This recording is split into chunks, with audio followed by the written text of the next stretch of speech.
जम्मू के air force station पर 2 विस्फोट हुए।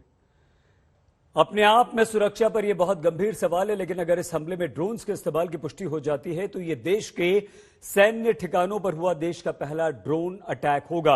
और अगर इसकी पुष्टि हो जाती है तो पहला शक सीधे जाता है पाकिस्तान पर, जो कश्मीर में आतंकवादियों को हथियार सप्लाई करने के लिए पहले से ही ड्रोन्स का इस्तेमाल कर रहा है, जिसकी साजिशों को भारतीय सेना ने कई बार नाकाम भी किया है। आइए आपको कुछ घटनाएं हम अब बताते हैं। पिछले ही महीने 14 मई को जम्मू कश्मीर के सांबा जिले में बीएसएफ ने पाकिस्तानी ड्रोन से गिराए गए हथियार बरामद किए थे। पिछले साल 22 सितंबर को जम्मू कश्मीर पुलिस ने अखनूर सेक्टर में ड्रोन से डिलीवर किए गए हथियार बरामद किए। 18 सितंबर 2020 को जम्मू कश्मीर पुलिस ने लश्कर-ए-तैयबा के 3 आतंकवादियों को गिरफ्तार किया, जिन्हें एक रात पहले ही पाकिस्तान से ड्रोन के जरिए हथियारों की सप्लाई मिली थी। 20 जून 2020 को बीएसएफ ने जम्मू कश्मीर के कठुआ जिले में एक जासूसी ड्रोन को मार गिराया था और साथ ही हथियार और विस्फोटक भी बरामद किए थे। 22 सितंबर 2019 को पंजाब में भी तरन तारण जिले में ड्रोन के जरिए हथियारों की सप्लाई की साजिश को नाकाम किया गया था। इससे पहले 13 अगस्त 2019 को अमृतसर के गांव में पाकिस्तान का एक ड्रोन क्रैश होकर गिर गया था। ये सभी घटनाएं इस बात की पुष्टि करती हैं कि जम्मू और पंजाब की बॉर्डर पर पाकिस्तान की तरफ से आतंकवादियों को हथियार भेजने के लिए ड्रोन्स का इस्तेमाल काफी बढ़ गया है। तो क्या जम्मू के एयरफोर्स स्टेशन पर हुआ हमला ड्रोन अटैक था? तो क्या यह पाकिस्तान का प्रायोजित हमला था? इसकी पुष्टि तो अभी नहीं हो पाई है, लेकिन शक लगातार है और यह शक पाकिस्तान पर ही है और गहराता जा रहा है।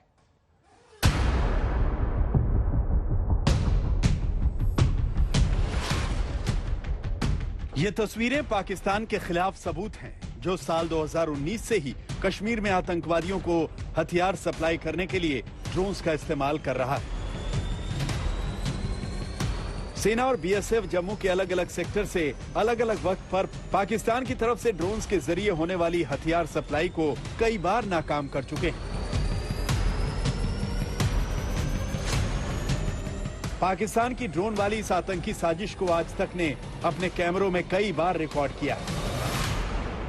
पाकिस्तान द्वारा भारत के खिलाफ रची जा रही एक और आतंकी साजिश का पर्दाफाश हुआ है। कल देर रात को पुलिस को सूचना मिली कि अखनूर जो टाउन है, अखनूर जो कस्बा है, जो कि सीमावर्ती इलाका है, वहां पर कुछ ड्रोन जैसी आवाज सुनाई दी। उसके बाद पुलिस जो है उनकी टीमें कई इलाकों में छानबीन करने गई, साथ ही में सेना की भी टीमें गई और बाद में 2 कंसाइनमेंट मिले हैं हथियारों के, जो कि पुलिस का कहना है कि ड्रोन के जरिए पाकिस्तान ने अखनूर में भेजे। आप देख सकते हैं कि 2 AK-47 राइफलें, 3 AK-47 जो है मैगजीनें हैं। तो क्या पाकिस्तान में बैठकर ही आतंकवादियों ने जम्मू के एयरफोर्स स्टेशन पर धमाके के लिए ड्रोन्स भेजे? अगर ऐसा है तो फिर सवाल यह है कि पाकिस्तानी आतंकवादियों के पास ऐसे ड्रोन्स आए कहां से? आज तक को सूत्रों के हवाले से जानकारी मिली है कि पिछले साल ही पाकिस्तान के आतंकी संगठनों ने चीन से कुछ ड्रोन्स खरीदे थे। ये ड्रोन 20 किलो तक का पेलोड उठाने और 25 किलोमीटर तक उड़ान भरने में सक्षम थे। इनकी खास बात यह भी थी कि इनसे एक टारगेट तय कर उस पर IED भी गिराया जा सकता था। यानी इस बात की संभावना से इनकार नहीं किया जा सकता कि अब पाकिस्तानी सेना और पाकिस्तानी आतंकवादियों ने कश्मीर में ड्रोन्स अटैक की साजिश रची हो। ड्रोन्स का इस्तेमाल ड्रग्स और हथियारों के लिए पाकिस्तान करने का प्रयास पहले भी कर चुका है, जिसे विफल कर दिया गया भारतीय सुरक्षा कर्मियों द्वारा। लेकिन ये जो प्रयास है उसकी तरफ से इस तरीके के जो संकेत पाकिस्तान से दिए जा रहे हैं, हम आपको बता दें कि चीन से कुछ ऐसे ड्रोन्स पाकिस्तानी आतंकी संगठनों ने हासिल किए हैं जो 20 किलो पेलोड ले जाने में सक्षम है। 25 किलोमीटर की दूरी तक वो जा सकते हैं और पिछले साल अक्टूबर-नवंबर में पाकिस्तानी आर्मी इंस्टॉलेशंस में सटीक जगह पर IED ड्रॉप करने की ट्रेनिंग दी गई थी। भारत में भले ही पहली बार ड्रोन अटैक की घटना हुई हो, लेकिन दुनिया में कई बार हमलों में ड्रोन्स का इस्तेमाल किया जा चुका है। यहां तक कि तालिबान से लेकर ISIS तक ड्रोन्स के जरिए धमाकों को अंजाम दे चुके हैं। अफगानिस्तान से लेकर सीरिया तक अमेरिकी सेना ड्रोन्स अटैक के जरिए कई बार आतंकवादियों को मार चुकी है। ड्रोन्स अटैक का एक फीचर यह भी है कि ये रडार हो या एंटी मिसाइल सिस्टम, इसे आसानी से पकड़ा नहीं जा सकता।